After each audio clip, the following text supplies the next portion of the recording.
दोस्तों नमस्कार। आज के इस युक्ताहार पर बोले गए विषयों में इस 40वें एपिसोड में आपका हार्दिक स्वागत है। वैसे देखिए, सर्वसाधारण प्रतिक्रिया को हम लोग महत्व नहीं देते हैं, उसको ऑप्शनल मान करके नज़रअंदाज कर देते हैं। जैसे अभी के माहौल में आपको अधिक से अधिक प्रतिशत में ये राजरोग मधुमेह जो है, डायबिटीज़ जिसे बोलते हैं, क्योंकि तो घर मेन रोड में है, 4 बजे से सारे लोग वॉकिंग में तेज़ धीमी बहुत 25-50 आदमी चलते हैं, लगभग वो डायबिटीज़ के भुक्तभोगी हैं। डीपली इनका आपको मेडिसिन तो एक्सप्लेन नहीं कर पाऊँगा अभी, पर एक चीज़ हमारा कहने का ये प्रयोजन हर वक्त ये होता है कि जैसे हमने पीछे कभी चर्चा किया था कि हर एक आपातकालीन स्थिति आने से पूर्व में इंसान को चेतने की एक चेतना होती है। हर मही दास ये हो गावली लगनिया आ समूझी समूझी पग धरू है सजनिया। हर एक कदम को उठा के आगे रखने के लिए अपने को सोचें समझे, ज़रा सा चेत करके चलना चाहिए। और विषय मेरा स्टार्ट हुआ था आपको युक्ताहार से, तो केवल युक्ताहार ही नहीं, उसका युक्त संचालन भी चाहिए, उसका युक्त पाचन भी चाहिए, उसका युक्त नियंत्रण भी चाहिए, उसका युक्त अवशोषण भी चाहिए। उसके साथ साथ वैसे तो अवशोषण का अर्थ ये होता है कि खाए हुए पचाए हुए वस्तुओं के तत्व से खाद्यान्न के पोषक तत्वों को एकत्रित करके जो वस्तुएं उसको मर्ज ऑब्जर्व करती है, जैसे इंसुलिन, ये आपको हमारे अंदर में जो एक पार्ट पेनक्रियाज होती है उसी का एक second point beta point insulin products करता है। जिस इंसुलिन का काम यही होता है कि हमारे अंदर में खाद्य पदार्थ से मिले हुए उस कार्बोहाइड्रेट को, प्रोटीन को, हेमोग्लोबिन को, हेप्टोग्लोबिन को, ब्लड कार्पल्स को, कोलेस्ट्रॉल को, सब कुछ को नियंत्रित करके फिर शरीर संचालन में उसको वह भेजता है। अगर वहाँ इंसुलिन की थोड़ी सी कमजोरी पाई गई, इंसुलिन में कोई खराबी पाई गई, या पेनक्रीज में किसी भी प्रकार की कमजोरी पाई गई, या पेनक्रीज तो एक सहारा हुआ, उससे इंसुलिन लेकर के जो लेबर कोलेस्ट्रॉल ग्लूकोज को ले करके और इंसुलिन को मिला के ग्लाइकोजिन बना करके पित्त की थैली में रखता है और शरीर को आवश्यकता अनुसार उसी ग्लाइकोजिन से फिर वह ग्लूकोज बना के डिस्पैच करता है। इस मैटर में थोड़ी सी गड़बड़ी आने के बाद, अच्छा थोड़ी सी गड़बड़ी भी आएगी तो आएगी कहाँ से, तो सबसे तो पहले बात है ये भोजन पाचन, ये अगर सही रहा, ये अगर नियंत्रण रहा तो फिर डायबिटीज़ का कोई चांस नहीं है। अगर मल त्याग में थोड़ी सी कब्ज पाई गई, या पाचन दोष हुआ, या थोड़ी डकार हुई, थोड़ी एसिडिटी हुई, तो इंसुलिन पर धक्का पड़ता है, जिसका प्रतिफल आपको डायबिटीज़ है। इसलिए भोजन को सचेत करके लें और भोजन को ज़रा सा विचार करके लें।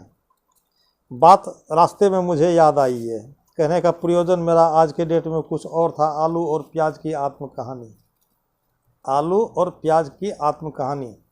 अब आइए, आलू के साथ क्या मजबूरी है। देखिए, आलू एक खाद्य पदार्थ ही है जो ज़मीन के नीचे है। बातें हमको इसलिए याद आई कि अक्सर लोग भी जानते हैं कि मधुमेह वाले लोग आलू नहीं खाएंगे, क्योंकि तो वह ज़मीन के नीचे होता है, ठीक है। अब प्याज भी ज़मीन के नीचे होता है, मेरे ख्याल में पानी भी ज़मीन के नीचे होता है। कौन इसमें से वर्जित है? तो सबसे पहले हम अपने मधुमेह के इंटेंसिटी को देख करके क्या योग्य है क्या अयोग्य है, इस आधार पर मैं उसको वर्जित करूँ। अब वैसे देखा देखी में बड़े डॉक्टर भी कहते थे हाँ आलू मत खाना, ठीक है, तो आलू मत खाना तो पानी भी मत पीना, क्योंकि जहाँ से आलू आया वहीं से तो पानी भी आ रहा है। तो अगर ऊपर में फैले हुए वस्तुओं को मैं खाता हूँ तो क्या पानी पीने के लिए बरसे में अपना मुँह लगाऊंगा? ऐसा संभव नहीं है। अच्छा ठीक है, तो फिर ये निश्चित कैसे करें कि मुझे क्या खाना चाहिए क्या नहीं खाना चाहिए? ये भारत हमारा वैसा कंसस देश नहीं है कि हर 1-3 महीने पे अपने शरीर का मेडिकल करवाएं। तो आइए, एक एक्यूप्रेशर आधार है और एक्यूप्रेशर का ये परफेक्ट समाधान है। वह समाधान क्या है? तो खाने की वस्तु जो भी हो, आलू हो, प्याज हो, मिर्ची हो, बैगन हो, टमाटर हो, चावल हो, गेहूँ हो, गोभी हो, साग हो, जो कुछ भी हो, कृपया उसको अपने टेबल पर थोड़ी थोड़ी रखिए, इतना इतना। और अपने बाएं हाथ से क्या मुझे खाना चाहिए उस वस्तु को पकड़िए, ऐसे पकड़िए।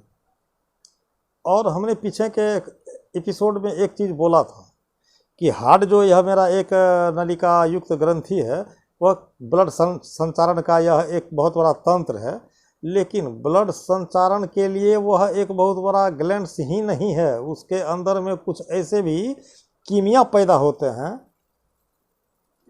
जो बहुत कुछ क्षमता अपने में रखता है।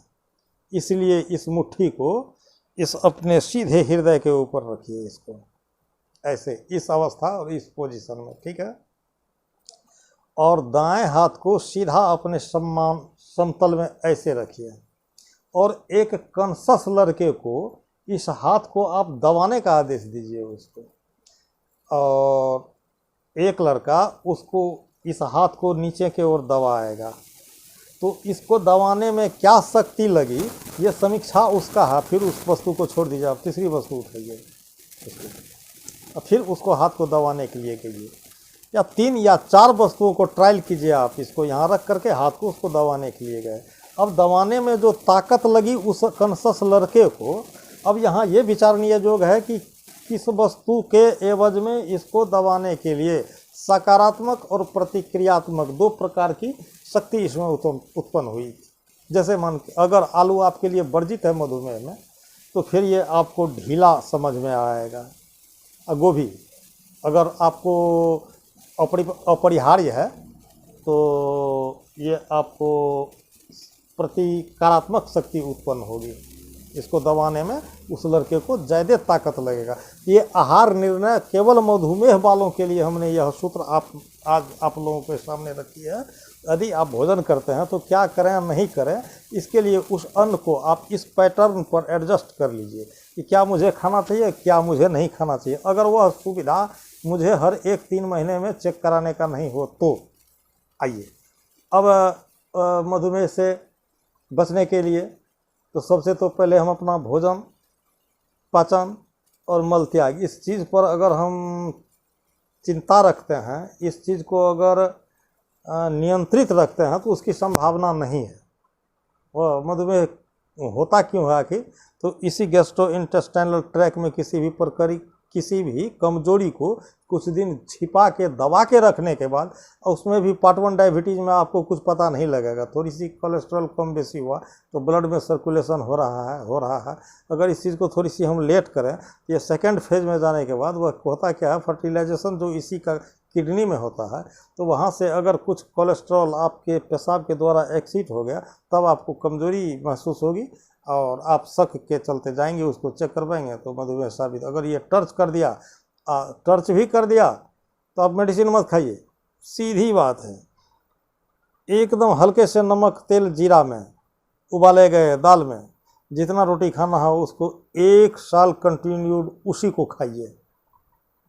ये जिह्वा को बेंड कर दीजिएगा, क्या अच्छा लगता है और क्या बुरा लगता है, आपको फिर वह डायबिटीज से आप निष्फिक्र हो जाएंगे। इसीलिए हमने आपको एक छोटी सी सलाह दी इस एपिसोड में कि मुझे क्या खाना चाहिए और क्या नहीं खाना चाहिए पर